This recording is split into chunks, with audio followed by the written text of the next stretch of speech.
Good morning and thank you very much for joining us. Well, a reprise. Good morning and thank you very much for joining us. I am Yori Folari. Well, today, later on, TVC News, Reloaded, Rebooted, Mark II or whatever, will be launched. No doubt we'll be finding out all about that in the course of the day. But first of all, this morning on TVC, and my guest is Right Honorable Remi Hassan.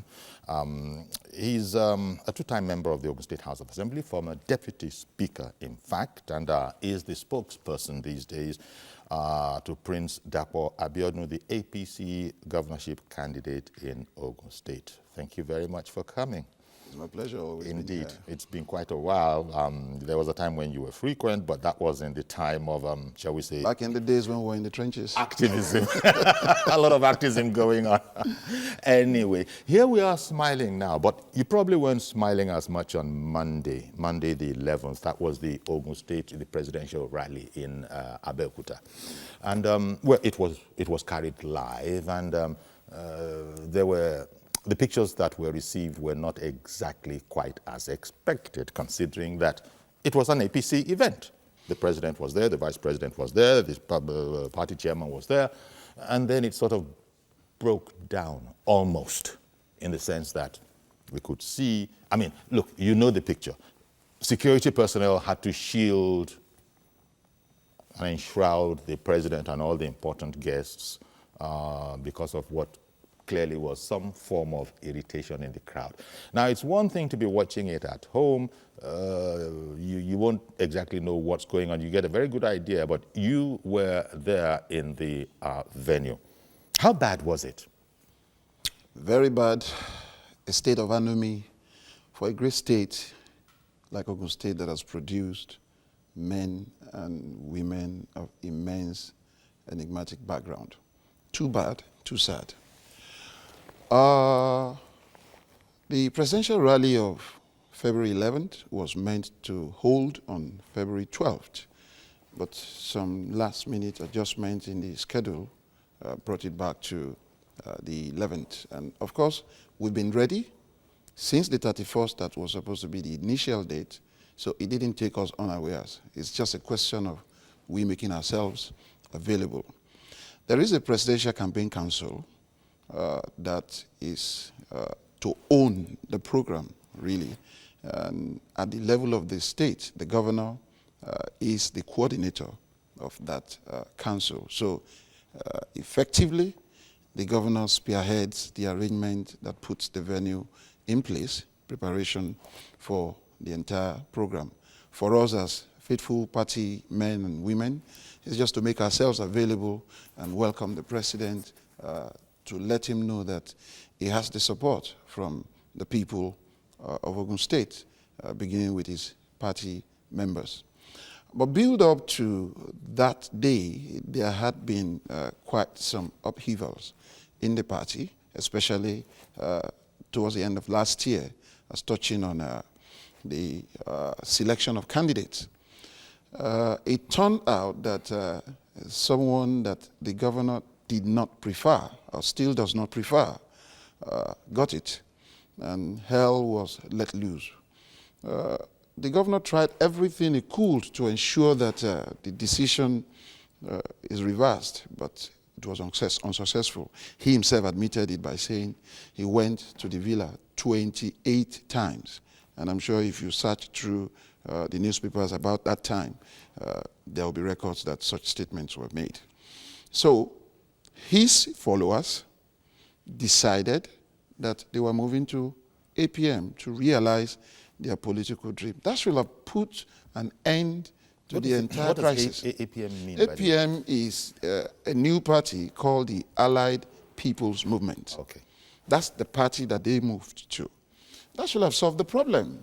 You felt shortchanged in a party, you have moved to another party, end of story. Leave the decision for the electorate to make as to who they prefer. But we should say that the governor himself is remaining within the Of course, ruling party. he has chosen to stay He's back chosen to stay in back APC. and wants to go to the Senate And he is the on an candidate APC ticket. of the party for the Ogun Central Senatorial District. That also is a fact. So to that extent, he's still able to drive certain matters concerning the party. And because the pronouncement came from the National Working Committee that those who are governors in APC-controlled state should coordinate the presidential campaign in their state. So he wants to help his followers in APM using the structure of APC. Does that make any sense? But I would just want to jump because we don't have all the time we'd like.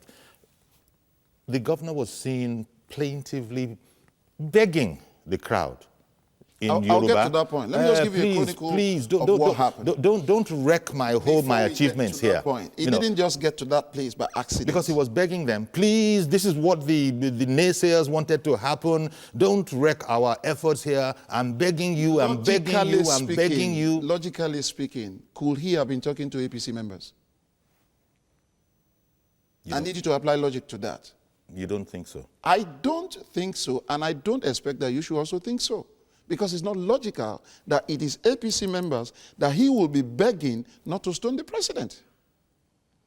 Now, before we get to that level, preparation for that day, we told our followers, our members who chose to remain in APC, despite the fact that his few infinitesimal people went to APM, we told our members, dress in any shade of yellow, come to the stadium and welcome the president. No fighting, no quarrels. But if you are attacked at any point during the program, quietly leave the stadium. Okay. Because we want peace. That was the game plan. And that was the game plan. And it worked well for us. Because by 9 o'clock in the morning, the entire stadium was already yellow. It was clear that the mobilization we did, as few as it was, overturned the entire color in the stadium. Around 10:30, 11, the governor came, having gotten signal that the president was about leaving Kwara State. He came to check the level of preparedness of the venue and saw that the people on ground were almost 70–80% Dapo Abiodun supporters. And that infuriated him. And of course, they were chanting so that he will know where they belong. Dapo, Ibo. It rented the entire air in the stadium. If you had reporters on ground, they would tell you that that happened. So when that got to that level, I have a governor in Ogun State who does not know how not to betray emotions. You could see it on his face. To react immediately, we have it on video, he's instructed and physically supervised that every material that carried the emblem of Dapo Abiodun in the stadium must be removed. And they started bringing them down. Then on his way out, because the security men did a good job up to a point, at the point that they caved in, only God knew why they caved in. The governor told the security men, who initially stopped anybody that was wearing the emblem of APM or carrying any material of APM, not to enter the stadium. But at that point, the governor told them to open the gate for all Tom, Dick, and Harry to go in. That was the point where those hoodlums made their way into the stadium.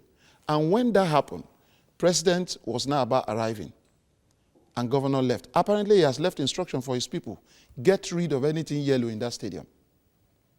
Before they came with the president from the helipad where he landed to the stadium, his street urchins, of course, started attacking our people. And because we told them, no fight back. This is a peaceful assembly to honor the president. Just quietly go home. Our people left peacefully. Nobody raised a finger. And the stadium became almost empty, with only sympathizers of APM fringe on the field. And that was the crowd that the delegation of the president met. And that was that crowd that was not controllable, to the point where whatever assignment their paymaster, Governor Ibikunle Amosun, gave them, they overdid it, he needed to beg them to now begin to apply whether hand or leg break. But it failed because they took it beyond decency, decorum, and normalcy.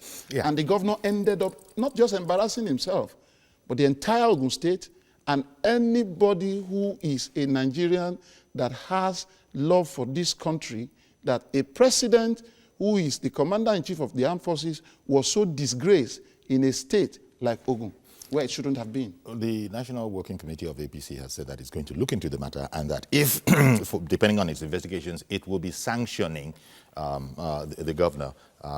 He has, of course, kicked against this. You look at some things in the paper, he's saying that, well, that's the specialty of APC. Well, a spokesman speaking for him, that's the specialty of APC, NWC, trial in the media, that kind of a thing.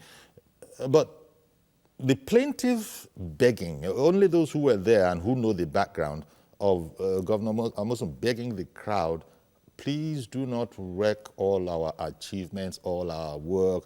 This is what, and they probably being those that are not of the same persuasion, this is what they want to happen.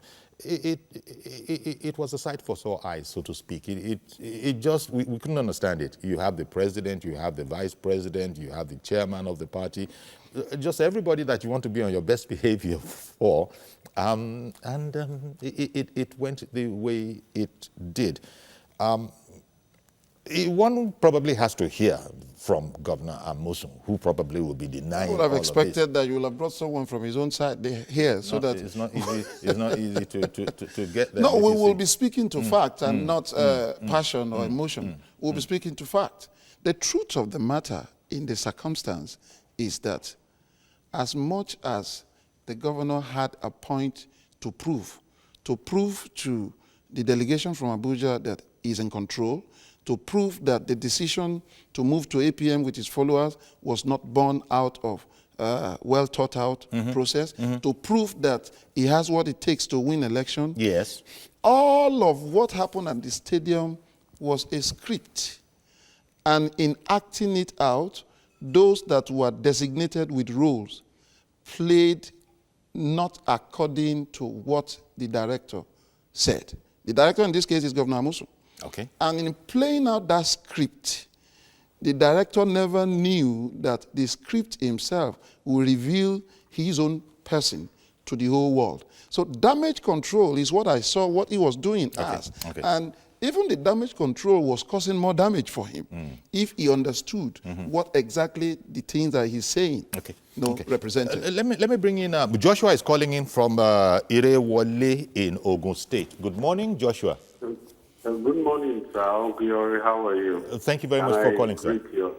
Your guest. Yes. First, I want to appreciate the fact that most people should understand that your program is for matured minds. Your program is a kind of a balance that I cannot explain. It's awesome. And your maturity is what makes people like us to keep calling your program. Recently, some people have been talking about moles being planted. Maybe people are talking for APC on your program and all that. When Nifemi was there, much of that was happening. People saying, why are they supporting president? Why are they doing this? Why are they doing that? I think we should outgrow all that. Respect your program. The people you bring into your program, they are matured, and what they tell us, is balanced and okay. As for Ogun State, please, we need governance. We need infrastructure in Ogun State. That's obvious. And we will plead with the current governor, he's still the governor. I think it should allow peace to reign. Much damage has been done already, but the truth is, APC is a party that he belongs to. So it should be an APC affair when that campaign was going on, not an APM or whatever affair. There's no way APC members would have stoned the president or caused mayhem. So just please, whichever way they want to balance up these things, we need Ogun State to be in tandem with good governance. And whatever we're going to achieve it, we should work towards that. Thank you very much, sir. Thank you very much, sir, Mr. Joshua, for calling in. He's making the point that you had made that it's inconceivable that APC, the hosts in Ogun State of the president, will then turn around and treat his delegation with anything less than the utmost respect, which is indeed what we saw. APC is coming in on this. It probably, I don't know, we'll be hearing from APC, but at least the little that we have heard is... Which APC do you want to hear from again? I don't know who you're talking about. Well, because if I speak, they haven't decided. They haven't decided. No, you're talking about the National Working Committee yes, now. Yeah, okay. Yes. They I haven't agree. decided. They will investigate it, you know, and it doesn't matter that we saw what we saw, but still, these things have to be investigated. Definitely. To find out exactly but what was we are happening. telling Nigerians we have to also get into the space and let people understand who is the brain behind the mayhem. That's it. Okay. Ade in the UK, good morning. Good morning, sir. I hope you didn't forget the title I gave you last week. Good morning, sir. Thank you very much for calling in. My comment is this, please. Did you watch the rally on Monday? I did. I did. Okay. Now, when we were young, you know, and when we want to go out with our parents, and they will tell us where we are going now, you mustn't eat there. We say okay, and when we get to that place, those people will bring food. Come on. Our parents will tell us, eat now, but we already knew that we say, no, we are not going to eat. That's what a vehicular display. While begging there, it's another language he's speaking to them. He brought those talk, and he made that mistake. He's not worth to be a leader, I'm telling you. I love the man, but what he did, what I saw yesterday or whatever, you know, I was so disappointed. A whole president of a nation, if his Obasanjo is the president, I also will have been impeached by one person or two people from Abuja. You know, it is not fair. You have to respect that seat of the presidency. You are not God. Why are you insisting on bringing somebody? Maybe he doesn't want them for them to investigate him. Maybe there's a lot of money that he has embezzled or whatever. Otherwise, is it do or die? You are not God. You can't say this is the man who will be there. Well, it is left for the people to decide. Then I watched it with many of my people here, and everybody was disappointed. The whole president of a nation. And they were throwing stones, everything, shoes. I was watching. That is too bad. All right, then. As far as I'm concerned, Amosun, he has lost it. All right, then. Thank you very much. And on that particular point, I was going to ask you how you think this will affect the election in Abeokuta, the disgraceful, quite frankly, conduct that we saw there. Even before what state did I say? Because I wanted to say Ogun State. Abeokuta is what you mentioned. I really mean the election, the governorship. Yeah, the governorship election. Thank you very much. The confusion that pervaded the entire atmosphere about the difference between APM and APC was effectively resolved on Monday. So if there are still undecided voters between APM and APC, Monday was a good day for APC because it became crystal clear that hoodlums cannot and will never be allowed to get into governance in our state. The rest of the undecided voters across other divides are the ones that will now engage in other platforms. But of course, because Governor Musu ostensibly is of APC, because he's I'm even afraid for him if he will get victory in his senatorial election now. There's that. But he, at the same time, I don't know how to put it, he's also of APM. Of course, he's the one funding the APM. APM has no ground, because nothing. Remove Amosun from APM today, everything about APM becomes once upon a time. Okay. Honorable Okpeodu in Mushin, good morning, sir. Yeah, good morning, Uncle Yori. Good morning, sir. How are you today, sir? Thank you. Fine, thank you. Yeah, I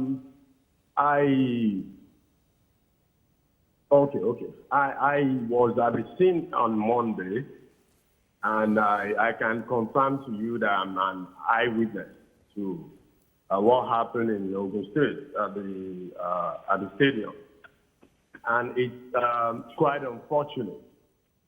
I am from Ogun State, though I was born here, but both of my parents are from Ogun State. And I can say it loud and clear that Governor Amosun does not have what it takes or the temerity to still be sitting on that seat of the governor after everything he put the citizens of Ogun State through on Monday. The fight was going to break out very early because I went there very early. I was the one that brought the standing image, the big standing image. And at the time we were going into the stadium, there was no single banner of an APC candidate in a stadium that is supposed to be a presidential rally for APC.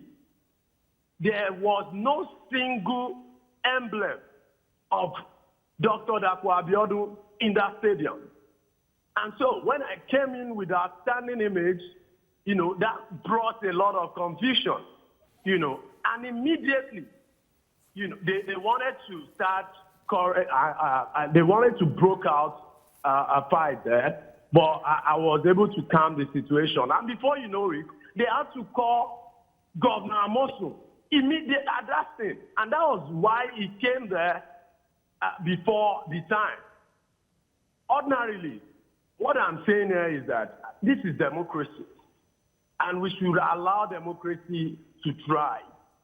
Children are watching. We have children that are watching everything that we're doing. And so people like Amosun, for me, I have a lot of respect for him or for the office he's holding. But as an individual, I think I've lost that respect for Governor Ibikunle Amosun. He should resign. He should resign from that office of governor. Okay, thank you very much, Honorable Akpeodu. Appreciate your calling in. Time is not our friend. Let me bring something else to you, Honorable Remy. The president said, among other things, that people should vote anyhow they wanted. A lot of party faithful were a bit taken aback by that. I wasn't. Thinking that the president didn't need to go that far. He was safe, he was secure, let me by which I mean that there was no aggression towards the president. Let me just help you so that we don't go too far or dwell on that too much. Okay. It was the same thing that played out in Imo for the president. But in Ogun State, it was worse because decency and decorum was completely lost. Because somebody somewhere who is supposed to be the one that should provide leadership also himself needs some bit of tutoring on what leadership entails. Now, at the point that the people in the stadium were majorly, very few of them though, APM people, it became an issue to even mention the name of the Guba candidate so that the issue can at least be calmed. The only person who went all out, not minding what will come, was Adams Oshiomhole, who mentioned the name of the candidate. Yes. Now, the VP tried to calm situation down, but he said vote APC across all the line. All the line. Now, when the president came, at that time, tempers were higher, even than it was when others were speaking.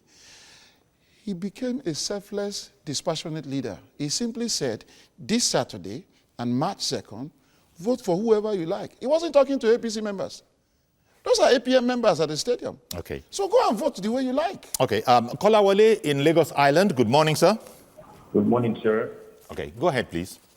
Yes, my contribution to this program, I don't know from which client the governor of Ogun State came from, but the display on that Monday is an aberration. And I wonder how we came to that and why it should ever be that. It's highly disappointing. I'm a citizen of Ogun State for note, and I'm ashamed that we have such a person as our governor with what he showed and I don't know what he's going to do at the National Assembly. I haven't been there before. I don't know. It's so unfortunate. APC holding a rally, and then you have APM everywhere, and then you have stones being thrown at our president because somebody is so power drunk. Okay. The feeling I have, if I have such powers, I will remove it immediately. Okay then. Shameful. Okay then. Oh, thank you very much, Kolawole, for calling in. But is this, from your own perspective, do you think things are under control and APC is ready to go into that election? For us as a party, with an eye to success. We have said it before, whatever was any semblance of crisis in the party was resolved effectively the day those who are aggrieved went to APM. In APC today, there is sanity, there is peace, and there is focus. We are not distracted by him. All these are distractions. You go to Abeokuta today, 90% of the available space are occupied by APM. We are in the heart of the people of Ogun State. That is where our own billboards are. And that is the only billboard they carry to the polling booth. Let him continue to do what he is doing. Okay. We are not distracted. We believe that victory is certain. Let's hear from Jimo in Ikotun. Good morning, Mr. Jimo. Hello, good morning. Okay, go ahead, please, quickly. Yeah. Hello? Hello, sir. Yeah. Am I on to this morning? Yes, please, quickly. You are on to this morning. Thank you for calling in. Yeah, thank you. Yeah. Please, I want to speak particularly. Hello? Mr. Jimo, I'm going. Yeah. Yeah. Hello? Please, Yeah. go, please continue. Yeah, I'm speaking from Ikotun. Okay, thank you.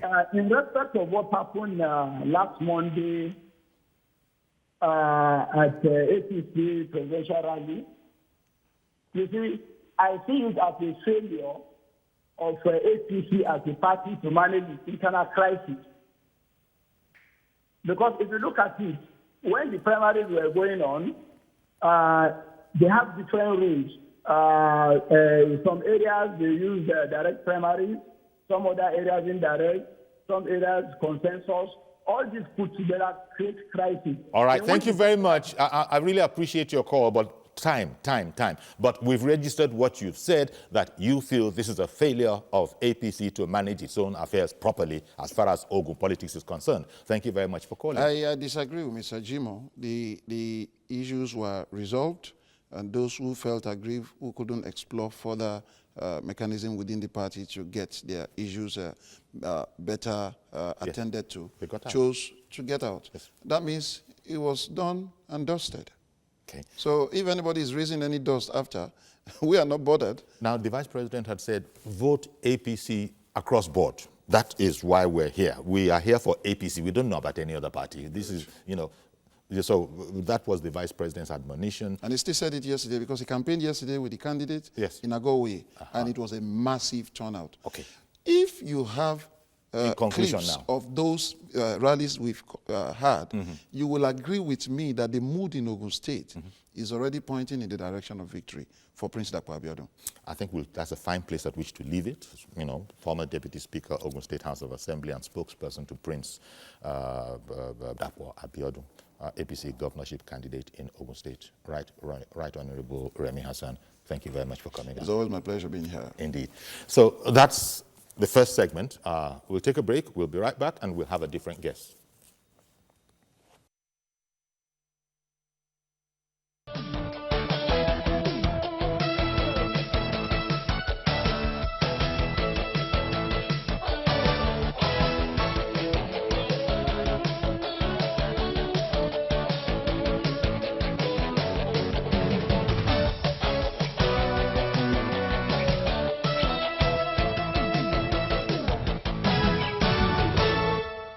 Okay, welcome back. And from one Deputy Speaker, that is former Deputy Speaker, that is Ogun State House of Assembly, to another former Deputy Speaker, but this time in the Lagos State House of Assembly, talking about Honorable Kolawole Taiwo Musbao, Chair of Ibile Microfinance Bank. And he is APC's candidate to the House of Representatives, to represent Ajeromi Ifelodun. local government, if indeed the electorate agrees. Are you optimistic that the electorate will agree? I hope so. You hope so. Now, the situation, as you were aware, we've just been talking about the situation in Ogun State. I just imagine that that's not the situation in Lagos. It's like, of course, is it all in one place, so to speak? Yes, we are together now. In Lagos? Yes. Okay. Tell me about your deputy speaker. What, is it just a progressive thing? Is it a progress thing that I have to move on because it is said that you can serve anywhere? And but this time you decided that, look, I need to take Ajeromi to the national Yes, stage. I was in Lagos House for 16 years. I see. So fatigue has set in. So is it fatigue that from has set in? 1999 I'm tired of Lagos. I want to this. Let me just go. Let me just spread myself to the national level. From 1999 to 2015, I lost the 2015 election, and I was at home for these 3-4 years. Then I just decided I should move on. That you have to come out again. Because my people still want me to serve. Mm. When people say that my people want me to serve, what if you, as you said, you stayed away? So you yourself had decided that, look, you know, I've served, I've worked. So when people bring people out when people come out based on my people want me to serve, I begin to search for, but is there some motivation? No, I'm ready. I'm ready. Is there a motivation? What do you think you can do for the people, you know, of Ajeromi Ifelodun? Thank you very much. Well, since we lost the election, I realized that people still come to me for assistance. And when you look at the contribution of those that took the position away from us because of what happened in 2015, vis-a-vis Jonathan coming to Lagos with a lot of Nigerian money to spend in Ajegunle. But they are not contributing anything. No meaningful development. No, we are not represented the way we thought. Somebody that would take over from somebody like me would do, for instance. Though the honorable member later moved to our party, and since then we have been talking. He is now trying to do one or two things the way we ought to. Couple the fact that our voice is not being heard the way I want at the federal level. Take, for instance, Ajegunle need to be represented by somebody that knows Ajegunle. Not somebody that will go on the floor of the house and say they are killing women and children in Ajegunle. And at the end of the day, no woman, no child was killed. But police have to send so many people down to Ajegunle because of that statement. Someone that doesn't know the implication of talking on the floor of the house. Me, I'm a trained legislator. I started in 1999. I've paid my dues. I rose from an ordinary member of the floor to be majority leader of Lagos House, then later deputy speaker. Lagos House is adjudged as the most vibrant house in Nigeria. And therefore, I have something to take to the table at the federal level. That's why I said I should go to the federal level to let the voice of Ajegunle. You know, Ajegunle is a special local federal constituency in Nigeria because it's like mini Nigeria. But there is a way you will tell our story, and people want to assist us. Nigerians want to come and invest in Ajegunle. There are born a lot of talents in Ajegunle that Nigeria can export to a greater level and make money out of. When you are talking of tourism, you are talking of Ajegunle. But if it's not well mentioned, yes, if it's not well packaged, nobody wants to come to Ajegunle. Because Ajegunle has had a certain kind of reputation over the decades. So it's interesting when to hear the word tourism and Ajegunle mentioned in the... First of all, talent. There's a lot of talent in Ajegunle, musical especially, but not tourism. Exclusively. That's what we need in tourism world. There's no way you have a tourism even without those things that we have in Ajegunle. Some few months ago, we had Ajegunle to the world, where for 12 hours, all the people that we are showcasing are people from Ajegunle and not anywhere else. And at that point, I realized that there are born talents in Ajegunle that can be sold to the world. But we need to repackage Ajegunle. We need to turn it to a thing that people will see those talents and not violence. And you know, we have problems, yes, courtism has been brought to our street. It's not limited to Ajegunle. But if you make it look as if Ajegunle is evil, nobody will want to come. Even, well, you spoke about cultism. We've spoken about the positives. There's a lot of music, you know, coming out of, there's so many Nigerian artists. In fact, it has its own kind of genre, attitude, dance forms, lifestyles, music forms, and all of that. All of that is going on there. But there was also the whole perception of criminality, hoodlums. No doubt it's unfair, but there's that whole reputation. Sincerely, it's unfair.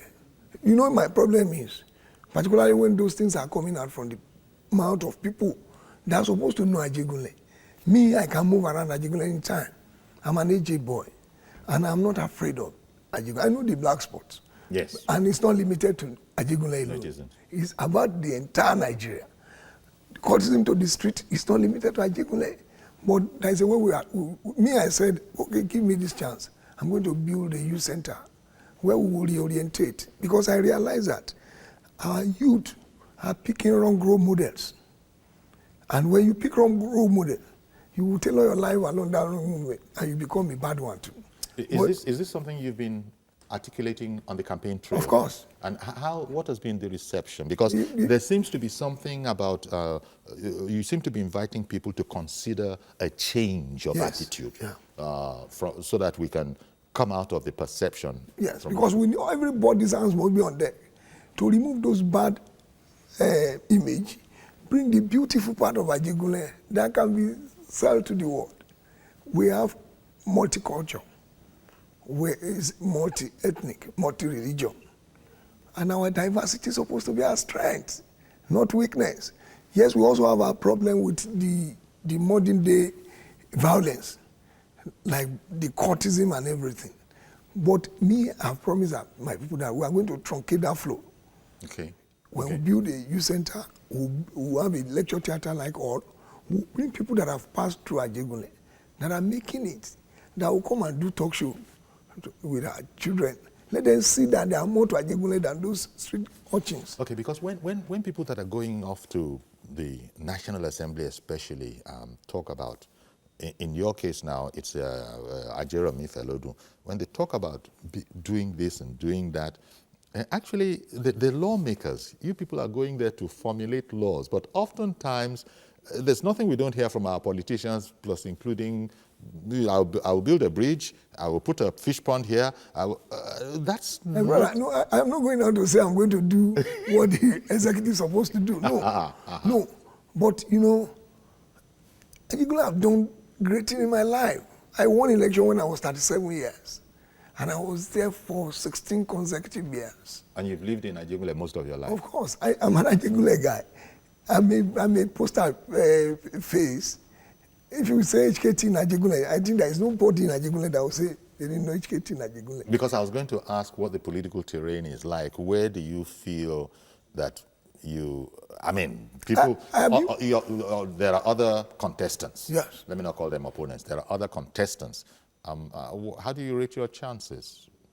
I know we're going to have a very good result this time around, because we've not relented on talking to those that are not Yoruba speaking tribes in Ajegunle. Was that a weakness in the first time around? And not only that, we also have our issue with our party. We have resolved that. Okay. That's why we say we are working together, everybody. Those that lost and me, that when the primaries, we declared that there is no victor or vanquish. And we are moving together.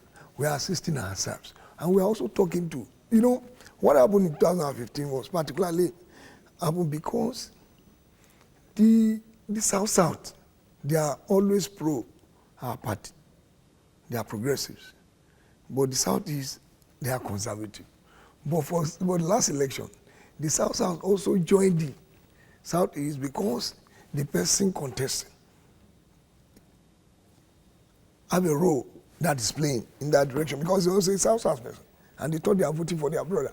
But immediately after the election, instead of us picking up quarrel with them, we try to enlighten them. And after 3 years, we are able to show them the picture that since they changed from our own line to other line, what have they achieved? And at the end of the day, they've seen the reason that the solid development that we are known for, provision of infrastructure that our party are known for, they are not there. And even there are so many things that I do as an honorable representing them at the House of Assembly that are gone. You know, I spend a lot of money trying to show appreciation. Okay. Take for instance, as I remember, you said, yes, there are so many things that the legislators are doing that are not their business. When it's time to send people to Hajj, I send some people there to show appreciation. When we are doing Eid Kabir, I give them gift around to the lowest level, showgrams. And when it's Christmas time, I do my empowerment program every year. 24th of December in Ajeromi, it's called HKT Day. My constituency. I use all those things to show appreciation because I felt that if I didn't, there is nothing I put into the system for them personally that is too much for what they have done for me. Okay, let me take Ibitoye calling in from Akure in Ondo State. Good morning, sir. Good morning. Thank you for calling in. Go ahead, please. All right. Uncle Yori, it's a pity that you have jumped to the issue of House of Representative election in Lagos State. Have been trying to contribute when you were discussing what happened in Ogun State. Is it a brief contribution? It is a brief contribution. Very brief, eh? Yeah, thank you very much. All right. Thank you very much. Well, what happened in Ogun State on Monday, I watched from my own, and I saw everything that brief, yes. Yes, sir. What happened is just a disgrace, not to the nation, not to APC. It's a disgrace to the seat of government in Ogun State. Honestly, if it happens in other climes, we will be the people that will be talking, that will be shouting. Please, what happened? I think the thinking cap of Governor Ezekiel Amosu should be put on. This long one is not doing anything. The long cap he has not actually shown that he is fit for that position. Okay, all right. Okay, since we're no more on that subject, thank you very much. At least you've aired your view that it's a disgrace to Abeokuta or Ogun State or governance in Ogun State. Thank you very much for that. Now, back to the current subject, and Honorable, you mentioned how, and politicians up and down the country go through this, where they find themselves having to pick up the tabs for selected, people in their area. You mentioned Hajj. Maybe people will come to you, school fees for my children. Maybe people will come to you, my rent, my landlord wants to evict me.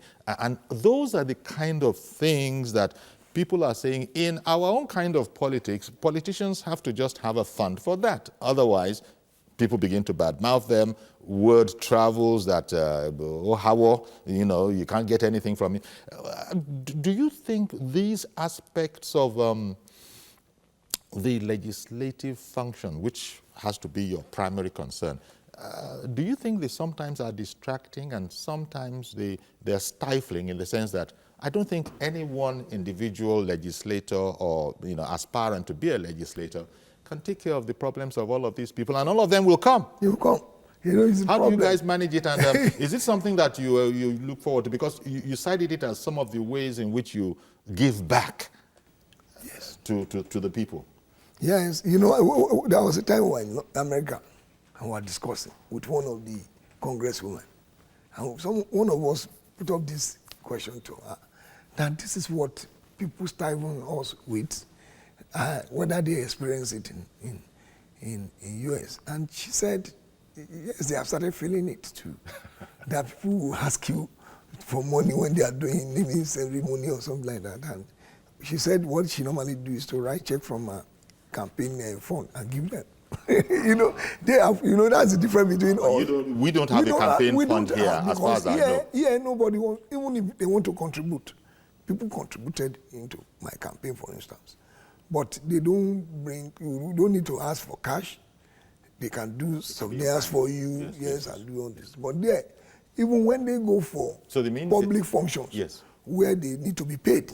You know, they cannot receive money. Those people will pay it into their campaign fund. And you know, campaign fund is a public account and it's open to everybody. And therefore, she cannot just go and spend money from the campaign fund, but she can write check for people from the campaign. And if there is any audit, you say she use it to support one of the constituents. Okay. I think we need such things too, because the pressure is so much on us. That's well, I'm going to come to the core question of your, constituency project and with the constituency allowance and fund and all of that. But Mr. George, good morning, sir. Good morning, Uncle Yori. Thank you. Good morning to your guest. Yes. Good morning. Uncle Yori, I too want to say something about Ogun State, too. Okay. I just wish the gentleman in front of you well. May he win. Okay. But what I really want to say, Uncle Yori, is that what happened at the Ogun State Stadium on Monday, you can see from the body language of the governor that what happened there was simply choreographed by him to embarrass the president, to give the president the impression that the choice of the party gubernatorial candidate in Ogun State is not a popular one, as he has been coming to tell him all the while. I'm so disappointed or surprised that this is coming from a state, it's arguably the most civilized state in Nigeria. When you look at the kind of people that come from that state, and then such a thing is happening from such a community. Even in the president and in the presence of the vice president himself, that comes from that place. The governor, I'm afraid to say, has disappointed so many people, as many callers have been saying. But, Uncle Yori, I want to place the blame on the president himself. The president should have since checked this governor, including that of Imo State, long before now. How can I be the leader of a party? Because the president is still the overall leader of that party. The governor is coming to tell me that he doesn't want to obey what my party says. I want my support. I won't support him. Because the president should have told this governor and that of Imo State, they should go and obey the rules of the party. If you cannot obey the rules of the party, don't come and look for my support. The president and the party are one. That is what has engineered this thing and given this government the courage to do what he was doing. Mm-hmm. All right. Thank you very much. Good morning. Thank you for calling in. A good submission. Okay, because now, we started off by saying that what's going on in Ogun State, we don't have that situation here. Why do you think that is? Because we have leadership that, first of all, when they take a decision, they will stand by it. And standing by decision, make decision very strong, and it sends signals to members that nobody will be allowed to mess up with the leadership decision. Where a governor feels is the overall leader is a problem, because you cannot hold the two positions. The governor has to be a team player. Yes. But where the governor decides he's going to play solo, irrespective of whatever the coach, whatever the team managers, whatever anybody is saying, as the player, this is how I'm going to arrive at how to score a goal. When somebody was talking about the party and said the fault is the party, that they did direct and indirect, then that one is not. The party did not say they want to do direct, indirect, and consensus. They wanted one. And they said they want direct primaries. That if you want to do indirect, then every leadership of the state must come together, and including the contestants. Okay. And they should agree through simple majority. Everybody signing that we agree that we are going this route. That's straightforward. Therefore, if anybody says the party says three type of primaries, no, it's not correct. The party says they want direct primaries. Okay. From Limosho, Reverend Dominic. Good morning. Good morning, Yori. How are you today? Very well, thank you. Good morning to your guest. Indeed. Good morning. Your guest is quite a familiar face. May Yori please give me 1 minute to talk about Ogun State. I think he understands. Yes, please go ahead. Can I go on? Yes, please. Please, Yori, it seems that somebody is suffering memory loss here. A Muslim came into power by the same crisis is getting now. What happened in PDP, during Obasanjo and the Daniels and the Chris person. That's what Amusi into power. I don't know why he's reacting failure. Number two, you ought to be frank, like what George has said. A stone on Mr. President is a stone to every Nigerian. It's no more partisan. It's not PDP. It's not APC. When I saw that stone a few days ago, I was ashamed in my stone here. It was like they were stoning that thing on my face. How could you stone a humble man that way? And somebody went home and it poured champagne. Number two, the APC is architect of the pain. How could you have a man who decamped from your party and want him to organize a rally in the same state? In my state, something is happening. In my Imo state, the man is harassing everybody. And he wants to be a senator. Whether you like it or not, by Saturday, I'm also going to be a senator. What kind of discipline are you going to match to him? If you match discipline to him, he become a superstar. What they left to do yesterday, if they did today, it will be a bad issue. But I want to warn, that stone on Mr. President is a stone to Nigeria, not for APC, not for PDP. We must learn how to respect Mr. President is about 70 years old. That old man, a president of Nigeria, we stole him up fully, not because of party. A special community is watching. And I pray everyone that did that will see the punishment, if not direct, but indirect. Thank you for the opportunity. Indeed. Thank you very much, Dominic, for calling in. You know, the most stupid aspect of this thing is that when he said he want to do consensus, he forgot that the vice president of this nation come from Ogun State. And anything you call him, technocrat or anything, he's a politician. And he has been playing politics before now. He will also have his own people. You cannot do it. You cannot be an island in a political space and you think everybody will follow you, particularly when the party have laid down a template for which you can take that route. That everybody must be in support of what you want to do. If to say he has gone to the president, he was able to win his heart in that direction. And the vice president now say, okay, let's do it. And you will now be speaking on behalf of the leadership, not as a single leader. Even Ashwaju in Lagos, Ashwaju will call the leadership and discuss with them. People thought Ashwaju does all these things alone. No. Ashwaju will still call GSC, and they will sit down and agree on some of these things. They will argue. And at the end of the day, Ashwaju will present the decision of the leadership, not a personal thing. So that's a big difference between what's going on other places. I don't know what the dynamics of the situation in Imo would be, but it just might be similar. It looks the same. Oh, okay.